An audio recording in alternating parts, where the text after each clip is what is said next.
ಎಲ್ರಿಗೂ ನಮಸ್ಕಾರ. ಗೌರಿ ಓಕೆ ಅಲ್ಲ. ಸೊ ಗೌರಿ ಅನ್ನೋಂಥ ಸಿನಿಮಾ ನೋಡ್ಕೊಂಡ್ಬಂದೆ. ಬಟ್ ಇವ್ರ ಜೊತೆ ಮಾತಾಡೋದಕ್ಕೆ ಭಯ ಆಗುತ್ತೆ, ಬಿಕಾಸ್ ನಾವು ಡಲ್ ಕಾಣ್ತೀವಿ ಅದಕ್ಕೆ. ಆ್ಯಂಡ್ ಡೆಫಿನೆಟ್ಲಿ ಗೌರಿ ಅನ್ನೋಂಥ ಒಂದು ಸಿನಿಮಾ ಕಂಟೆಂಟ್ ಅಂತೂ ತುಂಬ ಸ್ಟ್ರಾಂಗ್ ಆಗಿದೆ. ಇವಾಗ ವಿಡಿಯೋಸ್ ಎಲ್ಲ ನೋಡಿ ತುಂಬ ಜನ ಹೇಳ್ತಾ ಇದ್ರು ರಿತಿಕ್ ರೋಷನ್ ಥರ ಇದ್ದಾರೆ ಅಂತ. ಆ್ಯಂಡ್ ಪರ್ಫಾರ್ಮೆನ್ಸ್ ಕೂಡ ಡೆಫಿನೆಟ್ಲಿ ಯಾವ ರಿತಿಕ್ ರೋಷನ್ಗೂ ಕಡಿಮೆ ಇರೋ ಥರ ಮಾಡಿದ್ದೀರಾ. Congratulations, all the very best. ಒಂದು ಒಳ್ಳೆ ಒಳ್ಳೆ ಹೀರೋ ಮತ್ತೆ ಕನ್ನಡ ಸಿನಿಮಾಗೆ ಸಿಕ್ಕಂಗಾಗಿದೆ. All the very best. And ನಮ್ಮ ಸಾನ್ಯಾ ಅಯ್ಯರ್ ಅವರು ಕೂಡ ಅವರು ಟಿವಿನಲ್ಲೆಲ್ಲ ತುಂಬ ಸೀರಿಯಲ್ ಎಲ್ಲ ಮಾಡಿದ್ದಾರೆ. ಬಟ್ ಸಿನಿಮಾ ಅಂತ ಬಂದಾಗ ಹೀರೋಯಿನ್ ಆಗಿ ಮೊದಲ ಸಿನಿಮಾ. ಬಟ್ ಎಲ್ಲೂ ಸಮರ್ಜಿತ್ ಅವ್ರು ಇರ್ಬೋದು ಅಥವಾ ಸಾನ್ಯಾ ಅವ್ರು ಇರ್ಬೋದು, ಮೊದಲ ಸಿನಿಮಾ ಅಂತ ಅನ್ಸೋದೇ ಇಲ್ಲ. ಆ್ಯಂಡ್ ಕತೆ ತುಂಬ ಗಟ್ಟಿಯಾಗಿದೆ. ಎಲ್ಲರ ಹತ್ರನೂ ರಿಕ್ವೆಸ್ಟ್ ಮಾಡ್ಕೊಳ್ಳೋವಂಥದ್ದು, ದಯವಿಟ್ಟು ಸಿನಿಮಾ ನೋಡಿ ಆ್ಯಂಡ್ ಥಿಯೇಟ್ರಲ್ಲೇ ಬಂದು ನೋಡಿ, ದೊಡ್ಡ ಗೆಲುವಾಗೋ ಥರ ಮಾಡಿಕೊಡಿ. ಆ್ಯಂಡ್ ಇಂದ್ರಜಿತ್ ಸರ್ ಒಂದು ಅದ್ಭುತವಾಗಿರುವಂಥ ಸಿನಿಮಾಗಳನ್ನ ಕೊಡ್ತಾ ಬಂದಿದ್ದಾರೆ. ಇದು ಕೂಡ ಒಂದು ದೊಡ್ಡ ಹಿಟ್ ಲಿಸ್ಟಿಗೆ ಸೇರಲಿ ಅಂತ ಆಶಿಸ್ತೀನಿ. All the very best. Thank you so much. ಅದೇ ಅಪ್ಪಾಜಿ ಹೇಳಿದಂಗೆ ಈಗ ನಾವು ನಮ್ಮ ಜನರು ಹೇಗೆ ರೆಸ್ಪಾಂಡ್ ಮಾಡ್ತಾರೆ ಅದಕ್ಕೆ ಕಾಯ್ತಾ ಇದ್ದೀವಿ. ಎಲ್ಲರೂ ತುಂಬ ಕಷ್ಟಪಟ್ಟಿದ್ದೀವಿ ಈ ಸಿನಿಮಾ ಮಾಡೋಕ್ಕೆ. ಎಷ್ಟೊಂದು ಜನ ನೀವು ನೋಡಿದ್ದೀರಾ, ಹೊಸ ಕಲಾವಿದರು ನಮ್ಮ ಜೊತೆ ಸೇರ್ಕೊಂಡು ಮಾಡಿದ್ದೀವಿ. ನಮಗೆ ಸಪೋರ್ಟ್ ನೀಡಿ ಕನ್ನಡ ಸಿನಿಮಾ ಬೆಳೆಸಿ ಹೊಸ ಪ್ರತಿಭೆಗೆ ಬೆಳೆಯೋಕ್ಕೆ ಸಹಾಯ ನೀಡಿ. ಅದೇ ಥ್ಯಾಂಕ್ ಯು. ತುಂಬ ಖುಷಿ ಆಗ್ತಾಯಿದೆ ಇಷ್ಟೊಂದು ಜನರು ಬಂದು ನಮ್ಮ ಮೀಡಿಯಾವರು ಮತ್ತು ನಮ್ಮ ಎಷ್ಟೊಂದು ಜನ ಕನ್ನಡ ಇಂಡಸ್ಟ್ರಿಯವರೆಲ್ಲ ಬಂದು ನಮ್ಮ ಸಿನಿಮಾ ನೋಡೋದಕ್ಕೆ, ಆಮೇಲೆ ಅಷ್ಟೊಂದು ಪಾಸಿಟಿವ್ ಮಾತಾಡೋಕ್ಕೆ ತುಂಬ ಖುಷಿ ಆಗ್ತದೆ. ಎಲ್ಲರಿಗೂ ನಮಸ್ಕಾರ. ಮೊದಲನೇದಾಗಿ ಮಾಧ್ಯಮದವ್ರಿಗೆ ತುಂಬ ಧನ್ಯವಾದಗಳು. ನಾನಿವತ್ತು ಧನ್ಯವಾದಗಳಿಂದಲೇ ನನ್ನ ಮಾತನ್ನು ಪ್ರಾರಂಭಿಸಬೇಕು ಅನಿಸುತ್ತೆ. ಯಾಕಂದರೆ ಒಂದು, ನನ್ನನ್ನು ತ್ಯಜಿಸಿದ ಅಷ್ಟು ಜನರಿಗೆ ಅಥವಾ ಅಷ್ಟು ಒಂದು ಅವಕಾಶಗಳಿಗೆ ಧನ್ಯವಾದಗಳನ್ನ ಹೇಳಬೇಕು, ಅಥವಾ ಜೀವನದಲ್ಲಿ ನನ್ನನ್ನು ಕುಗ್ಗಿಸಿದ ಘಟನೆಗಳಿಗೆ ನಾನು ಧನ್ಯವಾದಗಳನ್ನ ಹೇಳಬೇಕು.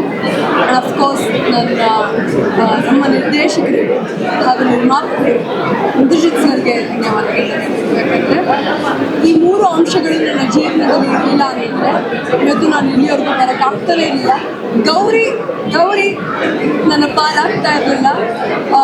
ಸಮರ್ಜಿತ್ ಜೊತೆ ನಟಿಸುವ ಒಂದು ಅವಕಾಶ ನನಗೆ ಸಿಗ್ತಾ ಇರಲಿಲ್ಲ. ಸೊ ನಿಜವಾಗ್ಲೂ ಒಂದು ಟೈಮ್ ಬರುತ್ತೆ ಅನ್ನೋ ಹಾಡು ನನ್ನ ಜೀವನದಲ್ಲೂ ತುಂಬ ಒಂಥರ ಹಾಸು ಹೊಕ್ಕಾಗಿದೆ ಅಂತ ಹೇಳ್ಬೋದು. ಅದನ್ನು ಆ ಸಾಹಿತ್ಯನ ಕೇಳಿಸ್ಕೊತಾ ಇದ್ದರೆ ನನ್ನ ಜೀವನಕ್ಕೂ ಅಳವಡಿಸ್ಕೊಂಡು ಒಂದು ಹುರುಪು ತೊಗೊಂಡು ಮುಂದಕ್ಕೆ ಹೋಗ್ಬೋದು ಅಂತ ಹೇಳ್ಬೋದು.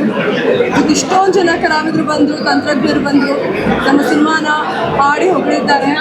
ತುಂಬ ಖುಷಿ ಆಗ್ತದೆ. ಯಾಕಂದರೆ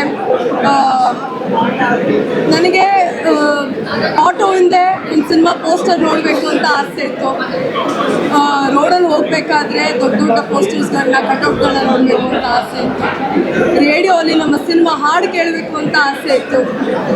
ಪ್ರತಿಯೊಬ್ಬರು ನನ್ನ ಸಿನಿಮಾದ ಬಗ್ಗೆ ಮಾತಾಡಬೇಕು, ಬಂದು ಸಿನಿಮಾ ಥಿಯೇಟ್ರ್ಗಳಲ್ಲಿ, ಚಿತ್ರಮಂದಿರಗಳಲ್ಲಿ ನೋಡಬೇಕು ಅನ್ನೋ ಆಸೆ ಇತ್ತು. ಇವತ್ತು ಪ್ರತಿಯೊಂದು ನೆರವೇರಿದೆ. ಇನ್ಮೇಲಿಂದ ಪ್ರತಿಯೊಂದು ನೆರವೇರುತ್ತೆ ಅನ್ನೋ ಆಶ್ವಾಸನೆನ ಇಲ್ಲಿ ಬಂದಿರೋ ಪ್ರತಿಯೊಬ್ಬರು ಕೊಟ್ಟಿದ್ದಾರೆ. ನೀವು ಇವಾಗಲೇ ನೋಡಿದ ಹಾಗೆ ವಿಶೇಷ ಚೇತನ ಕಲಾವಿದರ ಜೊತೆ ನಾವೆಲ್ಲರೂ ನಿಂತು ಅವರು ನಮಗೆ ಈ ಕಥೆಗೆ ನಿಜವಾದ ಸ್ಫೂರ್ತಿ. ಅವರಿಂದ ನಾನು ಕಲಿತಿರೋದು ಬಹಳಷ್ಟು ಇದೆ. ಏನೇ ಆಗಲಿ ನನ್ನ ಜೀವನದಲ್ಲಿ ಕುಗ್ಗುತ್ತೀರಾ, ನಾನು ಮುಂದಕ್ಕೆ ಹೋಗ್ತಾನೇ ಇರ್ತೀನಿ ಅನ್ನೋ ಆ ಭರವಸೆಯಲ್ಲಿ ಇಟ್ಕೊಂಡು ಬಂದಿದ್ದಾರೆ. ನಿಜವಾಗ್ಲೂ ಅವ್ರ ಜೊತೆ ಕೆಲಸ ಮಾಡೋದಕ್ಕೆ ನನಗೆ ಅವಕಾಶ ಕೊಟ್ಟಿದೆ ಇಂದ್ರಜಿತ್ ಲಂಕೇಶ್ ಸರ್ಗೆ, ಅರ್ಪಿತಾ ಮ್ಯಾಮ್ಗೆ, ಸಮರ್ಗೆ, ಪ್ರತಿಯೊಬ್ಬರಿಗೂ, ನಮ್ಮ ತಂತ್ರಜ್ಞರಿಗೆ ಪ್ರತಿಯೊಬ್ಬರಿಗೂ ಥ್ಯಾಂಕ್ ಯು. ನಾವು ಕೂಡ ಮೊದಲನೇ ಬಾರಿ ಸ್ಕ್ರೀನ್ ಮೇಲೆ ನಮ್ಮ ಸಿನಿಮಾನ ನೋಡೋದು. ನನ್ನ ಮೊದಲನೇ ಬಾರಿ ಒಂದು ದೊಡ್ಡ ಪರದೆ ಮೇಲೆ ನನ್ನನ್ನು ನಾನು ನೋಡ್ಕೊಂಡಿದ್ದು. ನನ್ನ ಕುಟುಂಬವಿಡೀ ನೋಡ್ತು, ನನ್ನ ಫ್ರೆಂಡ್ಸ್ ಆ್ಯಂಡ್ ಫ್ಯಾಮಿಲಿ ಎಲ್ಲರೂ ಇದ್ದರು. ಪ್ರತಿಯೊಬ್ಬರು ಖುಷಿ ಪಟ್ಟಿದ್ದಾರೆ. ಆ್ಯಂಡ್ ಇದಕ್ಕಿಂತ ಹೆಚ್ಚಾಗಿ ನಾನೇನು ಹೇಳೋಕ್ಕಾಗಲ್ಲ. ನಮ್ಮ ಕೆಲಸ ಇಲ್ಲಿಗೆ ಮುಗಿದಿದೆ. ಇನ್ನೇನಿದ್ರು ಆಡಿಯನ್ಸ್ ಕೆಲಸ ಅಂತ ಹೇಳಬೇಕು. ಅವ್ರು ನೋಡಿ ಏನು ತೀರ್ಪು ಕೊಟ್ಟರು ಅದನ್ನು ತಗೊಳ್ಳುವ ಪರಿಸ್ಥಿತಿಯಲ್ಲಿ, ಮನಸ್ಥಿತಿಯಲ್ಲಿ ನಾವಿದ್ದೀವಿ. ಬೆಳೆಯೋ ಕಲಾವಿದರು, ಯುವಕರು, ಅದನ್ನು ನೀವು ಬೆಳೆಸಿದ್ರೆ ನಾವು ಅದನ್ನು ಉಳಿಸ್ಕೊಂಡು, ನಿಮ್ಮ ಪ್ರೀತಿ ವಿಶ್ವಾಸನ ಉಳಿಸ್ಕೊಂಡು ನಮ್ಮ ಮೇಲೆ ನಾವೇ ಇನ್ನೂ ಹೆಚ್ಚಾಗಿ ಕೆಲಸ ಮಾಡ್ತಾ ಕನ್ನಡಕ್ಕೆ ಇನ್ನೂ ಒಂದಷ್ಟು ಕೊಡುಗೆಗಳನ್ನ ಕೊಡ್ತಾ ಮುಂದಕ್ಕೆ ಹೋಗ್ತೀವಿ ಅಂತ ನಾನು ಆಶ್ವಾಸನೆ ನೀಡ್ತೀನಿ. Thank you so much. ಪ್ರತಿಯೊಬ್ಬರಿಗೂ ಥ್ಯಾಂಕ್ಸ್ ಅ ಲಾಟ್.